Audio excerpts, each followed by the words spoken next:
እንግዲህ ስለ ንባብ ነው ዛሬ እንድናገር እድሉ የተሰጠኝ።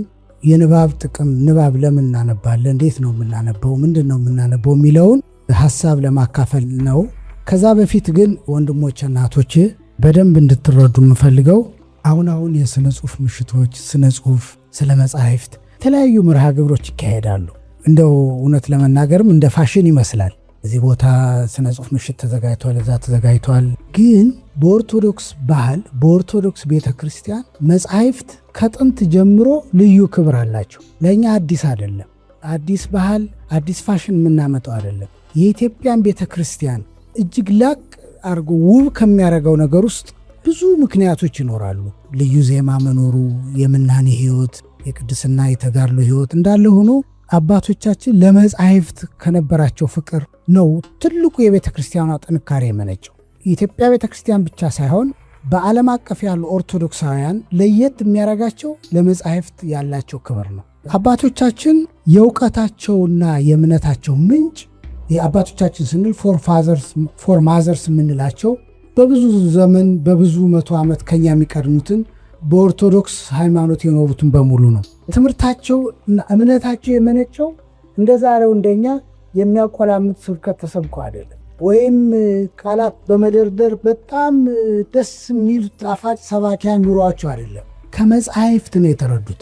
ከመጻሕፍት በአግባቡ ከምንጩ ሰከን ብለው በሆይ ሆይታ ሳይሆን በትልቅ ማይክራፎንና እልል በሉ በሚል እጀባ ሳይሆን በስሜት ሳይሆን ሰከን ብለው ከጾምና ከጸሎት ጋር ከመጻሕፍት ነው እምነታቸውን ያገኙት። ለዚህም ያልተጣመመ ያልተበላሸ እምነት ባለቤቶች ሲሆን አባቶቻችን ለመጻሕፍት ባላቸው እውቀት ነው። ለመጻሕፍት ባላቸው እውቀት ስል ልብ በሉ፣ ከኢትዮጵያ ምድር ተነስተው የኑቢያን በረሃ አቋርጠው ግብፅ አሌክሳንድሪያ ገብተው ቅብጥ ተምረው ከዚያ ያገኙትን መጽሐፍ ወደ ግዕዝ ተርጉመው ተሻግረው በአረብ ምድር በሶሪያ አረማይክ ሱርስ ተምረው ግሪክ ጽር ተምረው ቋንቋውን አጥንተው መጻሕፍቶቹ በዓለም አቀፍ ደረጃ ከመጥፋት ያለኑ አባቶቻችን እናያሉን። በእውነት እንዳሁኑ ማተሚያ ቤት የለም።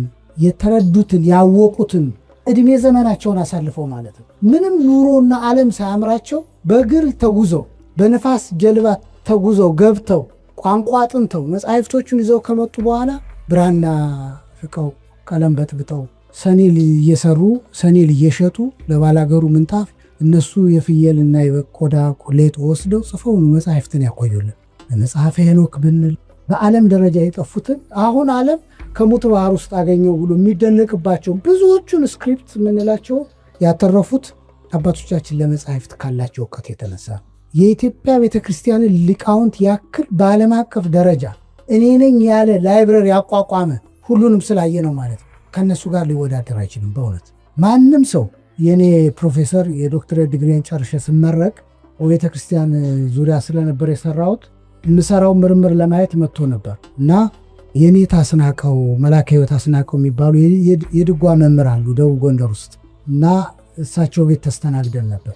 ከዛ በኋላ ያወሩታል ለፕሮፌሰር ፍራንስ ቦንገርስ ማለት ነው እና የተማሩትን ምን እሳቸው ድጓ ሲጨርሱ ድጓውን መጽሐፉን አዘጋጅተው ጽፈው ነው የተመረቁ እስከ ምልክቱ ድረስ ማለት ነው። እና በጣም ነበር የደነቀው። እና እኔ ስጨርስ እኔ ምረቃ ላይ ንግግር ሲያደርግ ከተናገራቸው ነገር አጠራርጌ ብነግራችሁ ምርምር ሰርተሃል፣ ምርምርን ማተሚያ ቤት ውስጥ በኮምፒውተር ጽፈህ ማተሚያ ቤት አሳትመህ ነው የተመረከው እና በእኛ ዩኒቨርሲቲ ስታንዳርድ አሟልተሃል።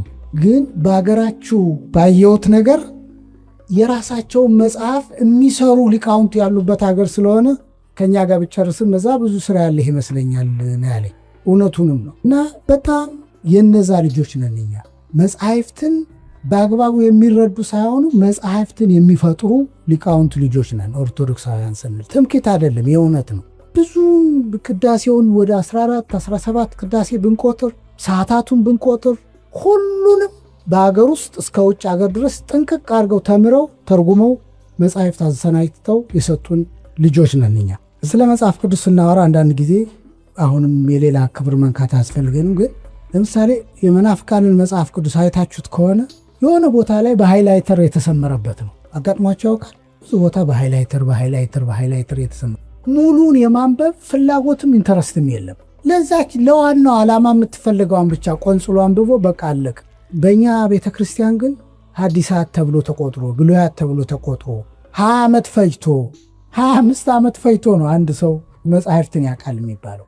ስለ መጻሕፍት ካላቸው ፍቅር የተነሳ መጻሕፍቱ በስነ ስርዓት በብራና መጽሐፍ ብቻ አይደለም ተደጉሰው የሚያብረቀርቅ ቀለም እንዲይዙ ከውጭ ልዩ ቀለም ልዩ ልብስ እንዲለብሱ ሁሉ ይደረጋል።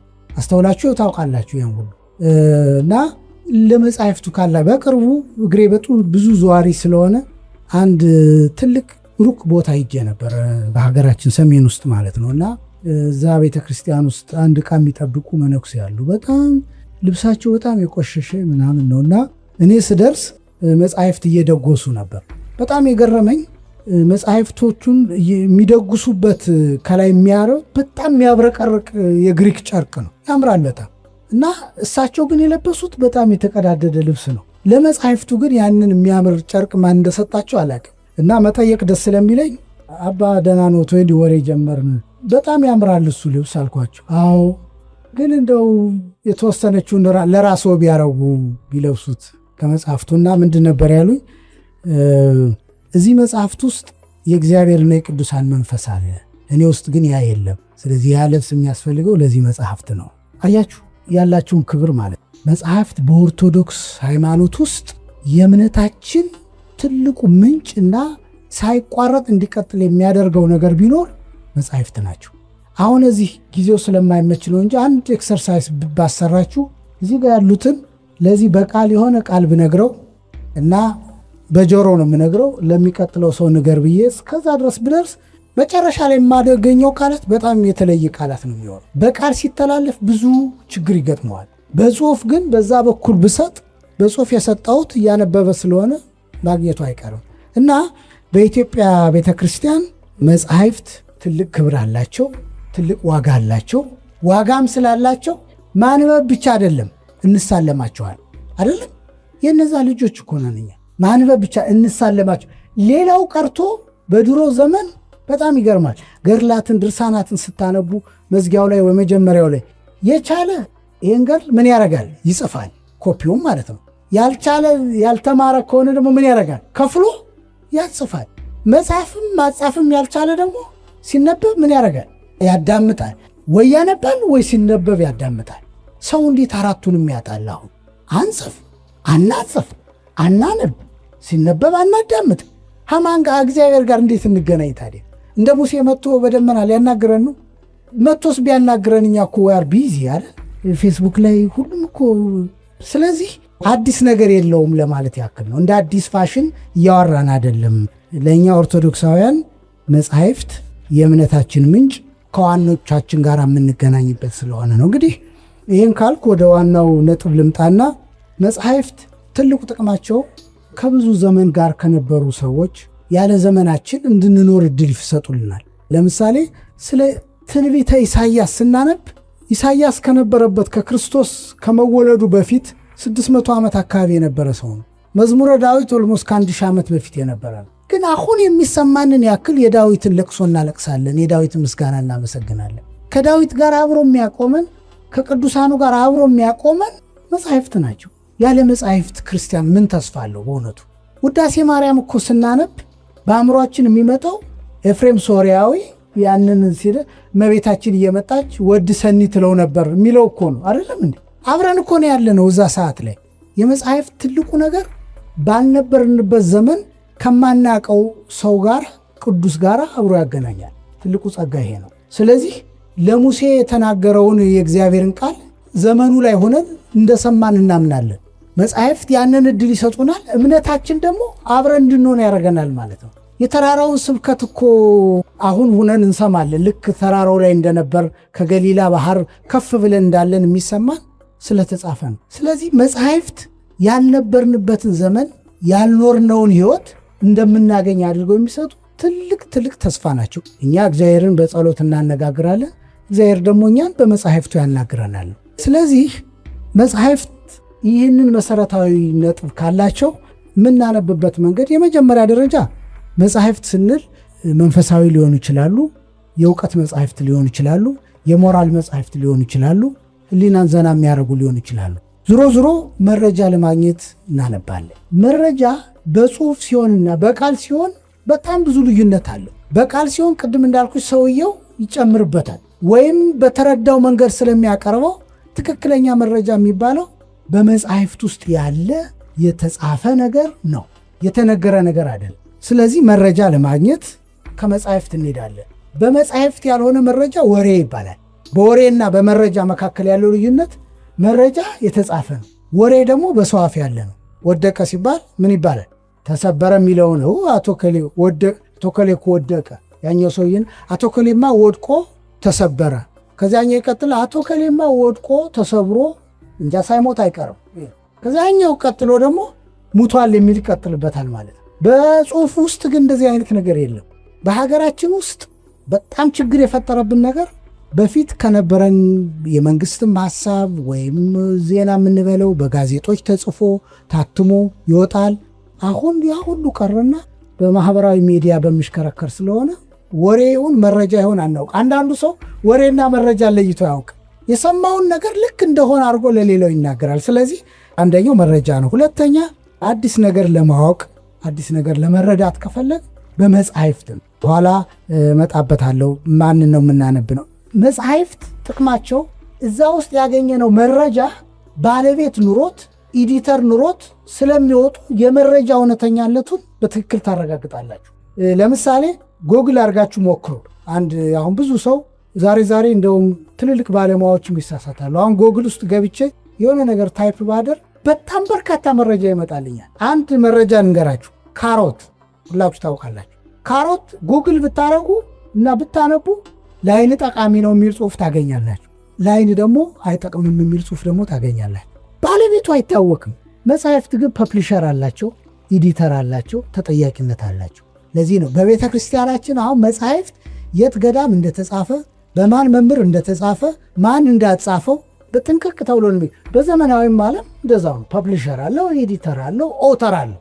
ደራሲ፣ አርታኢ፣ አታሚ የምንለው ማለት ነው። ስለዚህ እውቀት ከፈለግን መጽሐፍት ላይ ነው ማወቅ ያለብን ማንበብ ያለብን እንጂ ዝም ብለን በእጃችን ላይ ያለችውን ነካክተን ስላገኘን እውቀት ማለት አይደለም። በነገራችን ላይ አንድ ወንድም የሚለው አለ፣ ብዙ ሰው በፌስቡክ እና በማህበራዊ ሚዲያ እውቀት የሚያገኝ ይመስለዋል። እና ይሄ ወንድሜ ምን አለ፣ ሰው በማህበራዊ ሚዲያ በፌስቡክ ወይም ጎግል ገብቶ በማግኘት እውቀት አገኛለሁ ማለት ሰው በዝናብ እየተደበደበ ስለሄደ ዋና እችላለሁ እንደማለት ነው። ይበሰብሳል እንጂ ዋና አይችልም። እንደምታውቁት ግን እውነተኛው ሐይቅ ውስጥ የገባውም ይበሰብሳል፣ ዝናብ የመታውም ይበሰብሳል በመሰረቱ። ያኛው ግን ዋና ይችላል። ስለዚህ እዚህ ጋር ምናምን አርገድ እንደዚህ ነው አንተና እኮ እንደዚህ ነው፣ እሱ እውቀት አይደለም። ስለዚህ የመጽሐፍት መሰረታዊ ጥቅማቸው እውነተኛ እውቀት ያስይዛሉ። ሶስተኛው ያወቅነውን ለማገናዘብ ይጠቅማሉ። የተረዳነው ነገር እውነት ነው አይደለም። በተለይ በእምነት ቅድም ወንድሜ ሲነግር የእምነት ምስክርነት የምንለዋል። አንዳንድ ጊዜ ራእይ ያየን ሊመስለን ይችላል። ድንገት አንዳንድ ጊዜ ህልም አይተን ቅዱሳን ጋር ተቀላቀል ሊመስለን ይችላል። ብዙ ነገሮች በክርስቲያናዊ ዓለም ውስጥ ከሰይጣን በጣም መጥፎ የሆኑ ምልክቶችም ሁሉ ልናይ እንችላለን በህይወታችን። እነዛን የምናመሳክርበት ጉዟችን ትክክል መሆኑን የምናመሰክርበት ሁልጊዜ ቅዱሳት መጻሕፍት፣ ሌሎች የጥበብ መጻሕፍቶች ናቸው። ስለዚህ እውቀትን ለማገናዘብ ይጠቅማል። ትክክል ነው ወይ? በዚህ በአካዳሚው ዓለምም ሪሰርች ስንሰራ የምናደርገው ሊትሬቸር ሪቪው የምናደርገው ለምንድን ነው? ሊትሬቸር ሪቪው ከሰራን በኋላ እዚህ ያላችሁ የሳይንስ ሰዎች ስለምታውቁት ነው። ሪቪው አድርገን የእኛን እውቀት ካስቀመጥን በኋላ ዲስኬሽን የሚለው ፓርት ላይ የእኛን እውቀት ያገኘነውን ከሌሎች ከዚህ በፊት ከተሰሩት ጋር እያገናዘብን እንጽፋለን አይደለም?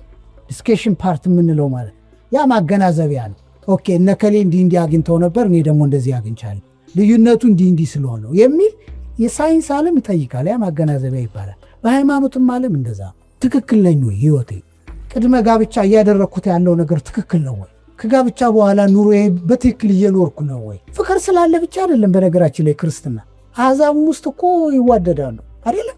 ግን ትክክለኛውን ክርስቶስ የሚፈልገው ህይወት እየኖርን ነው ወይ? እንዶ ቤቱ ስለሞላ መብል መጠጥ ስላለ አይላቪው ስለተባባልንም አይደለም። በትክክል እህቴ ባለቤቴ የሆነችው በክርስቶስ ቃል ነው ወይ?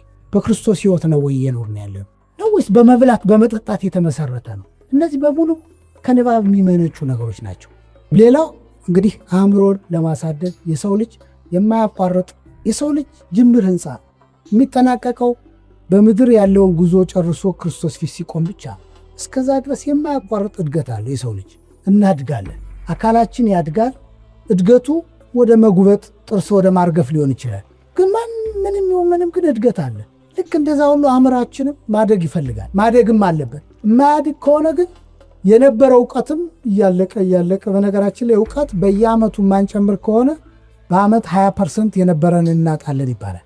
አሁን የምናቃትን ውዳሴ ማርያም ብቻ ከያዝናት ሌላ ጸሎት ካልጨመር ከሐምላ ዘንድሮ ካልጨመር እሷም እየጠፋች ኋላ አቡነ ዘበሰማያት ትቀራለች። መጨረሻ በሰላም ቅዱስ ገብርኤል የሚለው ይጠፋና ወደ መጀመሪያው አካባቢ ብቻ ይሆን።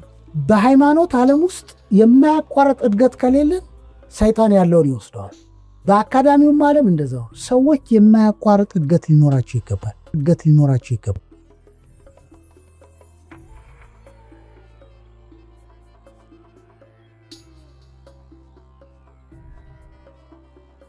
ያውም ደግሞ እንደኛ ያላችሁ እህቶቼ ልጅ የምታሳድጉ በእጃችሁ እግዚአብሔር ትልቅ ኃላፊነት የሰጣችሁ። ኋላ ነው ካህን የሚያገኘው ሕፃን ነው። ኋላ ነው መምህር የሚያገኘው። የመጀመሪያው አስተማሪ እናንተ ናችሁ። እንዴት ታስተምሯቸው? ልጆቹ ካላነበባችሁ ከምን ታገኙት? ጥሩ ነፍሰ ጡር ሆናችሁ ደከማችሁ፣ ቤተክርስቲያን ቀራችሁ። ወለዳችሁ፣ ተኛችሁ፣ ከቤተክርስቲያን ቀራችሁ። ከዛ በኋላ ልጅ ላሳድግ ብላችሁ ቀራችሁ። እንዴት አድርጋችሁ የምታሳድጉ? አራስ ቤት ቢያንስ እኮ ለማንበብ ይመቻል። ጊዜ የለኝም ስለምትሉ ነው እንጂ። ስለዚህ ንባብ የማያቋርጥ እድገት ለሰው ልጅ ከምናገኝበት መንገድ አንዱ እሱ ነው። ጤንነትን ያስተካክላል፣ የእንቅልፍን ጠባይ ያስተካክላል። ንባባት ሁልጊዜ ጥሩ ነው። ለዚህ ነው ከጸሎት በኋላ እንደው ሌላው የተለመደ ንባብ እንኳን ባንችል በንባብ ጸሎት አድርገን ስንተኛ ተገቢ እንቅልፍ የምናገኘው። ንባብ በጠባዩ ከመንፈሳዊ ጸጋ በላይ በራሱ አእምሮን ያረጋጋል። በጣም ጥሩ ነው ንባብ ማለት ነው። እንግዲህ እዚህ ላይ የሚነሳው ነጥብ እስከ መቼ ነው ማነበው ማጠናው? አይበቃኝም ወይ? በቃ 12 ዓመት ተማርኩ፣ ከዛ ዩኒቨርሲቲ 4 ዓመት ተማርኩ፣ ከዛ ማስተርስ ጨመርኩ፣ ከዛ እንደዚህ ያልኩ ምና። በነገራችን ላይ እውቀት ሁለት እድገቶች አሉት። እነዛ ሁለት እድገቶች እስኪሟሉ ድረስ የሰው ልጅ ፍለጋው አያልቅም። የመጀመሪያው እግዚአብሔር የሰጠውን ውስጣዊ አቅም እስኪያውቅ ድረስ ነው። ብዙዎቻችን በሀገራችን ባለው የፖለቲካ ማህበራዊ ምስቅልቅል ከአቅማችን በታች ነው የምንኖረው። አእምሯችን የተያዘ የተዘጋ ነው። ብዙ ነገር ተስፋ የሚያስቆርጠን ብዙ ነገር ስለሆነ ያገኘነውን እየኖር በተሰፋን ልክ ነው የምንኖረው እንጂ በአእምሯችን ልክ አይደለም። አለዛማ እኮ ብዙ ኢትዮጵያውያን እዚህ ሀገር ላይ ምንም ስራ የማይሰሩ በየመስሪያ ቤቱ ቁመው የሚውሉ ሰዎች ሌላ ሀገር ሲሄዱ ይሾራሉ። እንደ ኢትዮጵያዊ ሌላ ሀገር ሰርቶ የሚለወጥ እኮ ሌላ ዜጋ የለም። አሜሪካ ብትሄዱ አሁን 24 ሰዓት የሚሰራ ብዙ ሰው አለ፣ ዝቅ ሲል 18 ሰዓት። እዚህ ግን በቃ ቢዚ በ3 ሰዓት 4 ሰዓት ሰርተን ማለት ከአቅማችን በታች ነው የምንኖረው። ስለዚህ ንባብ ይህንን ወደ አቅም እንድንደርስ ያደርጋል። ሁለተኛው ሌላው ቀርቶ አቅማችን ከደረስን በኋላ እግዚአብሔርን ወደ መምሰል ደግሞ ማለግ ይጠበቅብናል። ብዙዎቹ ቅዱሳን ያስተማሩ ነው እኔ ክርስቶስ እንደምመስል እናንተ እኔን ምሰሉ። እድገት ስለሆነ ነው ቀጥታ ክርስቶስ ምሰሉ ያላለ። ስለዚህ እስከ መጨረሻው ድረስ ማንበብ መቻል አለብን ነው። እንግዲህ ይህን ስናደርግ ንባብ በተለይ ለወጣት ወንድሞችና እህቶች የምመክረው ንባብ ዝም ብሎ አንባቢ ለመባል አይደለም። አንዳንድ ሰዎች በሀገራችን የአንባቢና የደራሲ አለባበስ ሁሉ ያለ ይመስለኛል አይደል? ታውቃላችሁ፣ ብዙ ሰው ደራሲ አልመስለውም እኔ። ምክንያቱም አንገቴ ላይ ሻርፕ ምናምን የለውም፣ ፀጉሬ እንደዚህ ምናምን ስለሌለ ደራሲ ነህ እንደ አንተ ምናምን። አንዳንድ ሰዎች መጽሐፍ በቂ እዚህ ከኋላ ሸጉጠው እንደዚህ አድርገው ምናምን ይሄዱ። ንባብ ዓላማ አለው። ንባብ የሚነበበው ለመለወጥ ነው፣ ለማመን ነው፣ ለማደግ ነው። ስለዚህ አንብቤ እድገት ካላመጣው ካልተለወጥኩኝ እያነበብኩ አይደለም፣ ለሰው እያሳየው ነው። በነገራችን ላይ አንብቦ ለውጥ የማያመጣ ሰው በሃይማኖቱ ላይ፣ በምግባሩ ላይ፣ በአኗኗሩ ላይ፣ በስልጣኔው ላይ ለውጥ የማያመጣ ሰው የተፈጥሮ መስታወትን ፊቱን አይቶ የሚሄድ ሰው ይመስላል። አሁን ለምሳሌ እዚህ ጋር መስታወት አድርጌ ባየው መስታወቱ ስራው ምንድን ነው? መልኬን ማሳየት ብቻ ነው አይደለም። ግን ፀጉሬ ተንጨብርሮ ከሆነ ያበጥርልኛል? አያበጥርልኝም። ወይም እዚህ ጋር የሆነ ነገር ካለው የመስታወቱ ስራ እዚህ ጋር ምልክት አለው ማለቱ ነው። የመጽሐፍት ዋና ዓላማ በውስጣችን ያለውን ጎደሎ ማሳየት ነው። ጎደሎ መሙላት የማን ፋንታ ነው? የኛ ፋንታ ነው እንጂ ብዙዎች እንደሚሉ ሼክስፒር እንዳለው ሎይ ቶልስቶይን አንብባል፣ አጋታ ክርስቲን ምናምን ስታገኙት ሰው መዓት ደራሲ የሚጠራላችሁ ሰው አለ። ከነዛ ደራሲዎች ግን አንድ ሀሳብ ያልወሰደ ሰው ማለት ነው። የእንትና አጻጻፍ እኔ በጣም ነው የሚመቸኝ፣ የበዓሉ ግርማ። አይ ስብሐት ገብረ እግዚአብሔር ቴክኒኩ ያንተ ቴክኒክ የማን ነው ምናምን በቃ ሊፈላሰፍ የሚሞክር ብዙ ሰው አለ። ፍልስፍናውን ትተህ የሚለውጥ ነገር ካለ ገበያ ነው፣ ሸምተህ ወደ ቤትህ። በቃ ንባብ ማለት ያ ነው። መጽሐፍ ቅዱስ ጥቅስ መጥቀስና ምዕራፍ እንትን ማለት አይደለም። በአወቅናት ልክ መኖር ነው የሚያድን እንጂ ከኦሪት ዘፍጥረት እስከ ራዕይ ዮሐንስ በቃል ብትወጣው በክርስቶስ ፊት እስኪ የኛውን ምዕራፍ በልልኝ የሚል እንዳይመስልህ። የለም እንደዛ ያለ ጥያቄ ጨርሶ እንዴት ሆነ ኑራው መጣህ ነው። ሁለተኛ አንብቦ አእምሮ ውስጥ አከማይቶ ለውጥ የማያመጣ ሰው ሲዲ ይመስላል። ሲዲ ታውቃላችኋል? ሲዲ ብዙ መጽሐፍትን ሎድ ልናደርግባቸው እንችላለን። ወይም አንድ ፍላሽ ላይ 4 መጽሐፍትን መያዝ ይችላለሁ በፒዲኤፍ። ፍላሹ ግን ለውጥ አለው? ያው ፍላሽ ነው። ሲዲውስ ያው እንደ ሲዲ የሆኑ ሰዎች አሉ። ብዙ ሰዎች ዝም ብሎ መጽሐፍትን ተሸክመው አእምሯቸው ውስጥ ለራሳቸውም አይሆኑ ለሌላው ሰው መለወጥ የማይሆኑ ሰዎች አሉ። ስለዚህ መጽሐፍት አንብቡ ስንል ቁጥርና ወይም ወሬ አይደለም፣ ለመለወጥ ለማደግ ነው። የትምህርት ዓላማ የመጽሐፍት ዓላማ ለውጥ ማምጣት ነው። የጠባይ የአሳሰብ ለውጥ ማምጣት። ለርኒንግ ባይ ሰልፍ ቢሄቪየራል ቼንጅ ነው አይደል የምንለው? የጠባይ ለውጥ ሃይማኖትም እንደዛው ለውጥ ማምጣት ነው። ቁጡ የነበርኩት ሰው ዛሬም ቁጡ ከሆነ ለውጥ አልመጣም። ውሸተኛ ሆኜ አሁንም ውሸተኛ ከሆንኩ ለውጥ አልመጣም። እንዴት ነው? ለምዶብኝ። አባይ ይቅር በሉኝ። ያንኑ ኃጢአት ያንኑ ምኑን ለውጥ አመጣ? ስለዚህ ለለውጥ ነው ለመለወጥ ነው የምናነበው የሚለው በደንብ እንድናስብ ያስፈልጋል። ቀጥሎ እንግዲህ የንባብን ጥቅም ካወቅን የንባብ ዓላማን ከተረዳን ምንድን ነው የምናነበው ነው። እዚህ ላይ ነው ትልቁ ፈተና ያለው። ሰው ያገኘውን ሁሉ አይበላም አይደለም። ቻይናዎች ምን ይላሉ? ሰው የበላውን ነው የሚሆነው ነው የሚሉት። ዋት ዩ አር ኢዝ ዋት ዩ ኢት ነው። የምትበላውን ትሆናለህ። ስለሆነም መሆን የምፈልገውን ለመሆን የምበላውን እመርጣለሁ። ሰው ያገኘውን አይበላ። ያገኘውን ሁሉ ከበላ መርዝም ሊበላ ይችላል አይደለም። ያ ብቻ አይደለም። መብል የማንመርጥ ከሆነ ሳይንሱ እንደሚነግረን፣ እርግጥ አባቶቻችን ቀድመው ነግረውናል፣ መብል በሽታ ያደርጋል። ማሞድን እንዳለው የበላኸው ይበላሃል ነው አይደለም። አሁን ስኳር የበላኸው ነው የሚበላ፣ ግፊትም የበላኸው ነው ሽባ የሚያደርግ፣ ሌላ ነገር እኮ የለው፣ እርግማን አይደለም። ስለዚህ መጽሐፍት የምናነብ ከሆነ መምረጥ አለብን። እኛ ኦርቶዶክሳውያን ቅድም ባልኩት መንገድ በቤተ ክርስቲያናችን የመጽሐፍት ባህር አዲስ ስላልሆነ መጽሐፍት በየመልካቸው አሉ።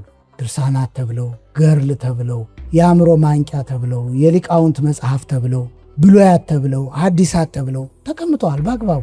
እኛ የመጽሐፍት ችግር የለብንም፣ በእውነት የአንባቢ ችግር ነው እንጂ ያለ። ስለዚህ የምናነባው ነገር እውቀት የሚሰጠን መሆኑን ማወቅ አለብን።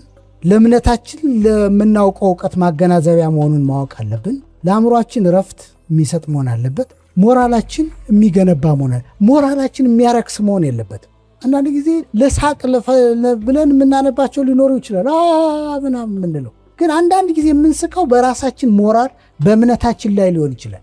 መልሰን ራሳችን እንቃወማለን ማለት። እኛ እንደ ማንኛውም ሰው የሚያስደስተን የሚያስቀን ነገር አለ። ብዙ ጉዳዮች አሉ። ለዛ ቁም ነገር እኮ ብዙ ነገር ነው። እውነት ነው። ለጤናም ለምንም ጥሩ ነው። ግን የምንስቅበት የዝሙት ይዘት እንደሌለው ማወቅ አለብን።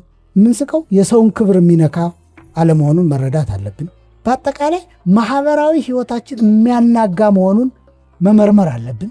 ይህን ሁሉ ተረድተን ፊልም የሚሆን ቲያትር የሚሆን እነዚህን እሴቶቻችን የሚንድ እስከሆነ ድረስ በራሳችን ላይ እየቀለድ ልንቀጥል አንችልም። በእምነታችን ላይ እየቀለድ ልንቀጥል አንችልም። ስለዚህ ንባብ ከሆነ በደንብ መርጠን አድራሻ ያለውን ተጠያቂነት ያለውን ቅድም እንዳልኩት ፐብሊሽድ የሆነ ፕሪንትድ የሆነ መርጠን ማንበብ አለብን። ለዚህ ነው አሁን እንደዚህ አይነት ስራዎች ጥሩ የሚሆኑት መጽሐፍቶቹን መርጠን እናመጣለን። ሴንተር አንድ ማዕከል ካለን አንድ የሆነ አካል ይከታተለዋል ማለት ነው። የመጽሐፍቶቹን ይዘት ያያቸዋል ማለት ነው። አለበለዛ በአሁኑ ዘመን በእኛ ሀገር ፖርኖግራፊክ ወይም ዘማዊ ሊያረጉ የሚችሉ ክብረሰብን የሚቀንሱ ክብረ ሃይማኖትን ዝቅ የሚያረጉ ማህበራዊ መስተጋብራችን የሚያዋርዱ የሚነቅፉ ጽሁፎችን ልናገኝ እንችላለን። ለጊዜው ሃ ብለን ልናልፍ እንችላለን፣ ግን አይደለም። እሴታችን እየናድን ነው። ወንድሞቼ እናቶቼ በጥንቃቄ ማየት አለባችሁ። ሰው በራሱ ላይ አይስቅም። ድክመት ካለብን ድክመታችን ማሻሻል ነው እንጂ የዋዛና የፈዛዛ ምንጭ አድርገን እየተለማመድ ነው እንድንጓዝ አይፈቀድም። ስለዚህ ዋናው ጥቅማቸው እንደነዚህ አይነት ሴንተሮች ወይም ማዕከሎች የመጽሐፍቱን ይዘት የሚያውቁ ሰዎች አድራሻቸውን የተረዱ መጽሐፍት እንዲገቡ ማድረግ ስለሚያስችል ነው። እንግዲህ ይህንን ካልኩኝ ማንኛውም ነገር የምናነባውን ነገር ቅድም እንዳልኩት የእውቀት፣ የእምነት፣ የሞራል ልኬት ያለው መሆኑን በአግባቡ መመርመር ይገባናል። ንባብ እንደ ማንኛውም በጎ ነገር ልምምድ ይጠይቃል። ድንገት ተነስተን ዛሬ አሁን ይህን ስላልኳችሁ ሁሉም ሰው ተነስቶ ያነባል ማለት አይደለም። ገና ግማሽ ገጽ እንዳነበበ የሚታክተው ብዙ ሰው አለ። እንጨት ቢፈልጥ የሚሻለው ሰው አለ መጽሐፍ ከሚያነብ። ልምምድ ይጠይቃል እንደ ማንኛውም በጎ ነገር ማለት ነው። አሁን ዛሬ ተነስታችሁ ጸሎት አድርጎ ብል አንዳንዱ ልምምዱ የሌለው ሰው ይከብደዋል። እንቅልፍ ይላል፣ ያቅለሸልሸዋል፣ አይኑን ያመዋል መጽሐፍት ሲገልጥ ማለት ነው። ብዙ ድካም አለው መጽሐፍ። ልምምድ መጠየቁ አይቀርም። ግን በተለይ እናቶች እናንተ ካነበባችሁ የሚቀጥለው ትውልድ ኦርቶዶክሳዊ ሆኖ የመውጣት ዕድሉ ከፍ ያለ ነው። የማታነቡ ከሆነ ግን ልጆቻችሁን እያስተማራችሁ አለ። ለሌላ ሰው ኃላፊነት ሰጥታችሁ ልክ በሀገራችን በጎችና ከብቶች ካሉን ለእረኛ እንሰጣለን አይደለም?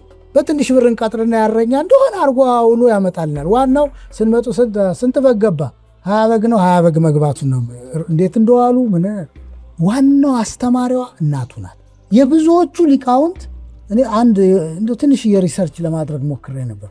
አንድ የደዘርት ፋዘርስ የሚል የበረሃ የኖሩ ብዙ መናንያን የያዘ አንድ ፕሮፋይል አለ እና የነዛን አባቶችና እናቶች የቤተሰብ ታሪክ ስታጠኑ አብዛኛዎቹ ጠንካራ እናቶች የነበሯቸው ናቸው። ለምሳሌ ዮሐንስ አፈወርቅን እንውሰድ።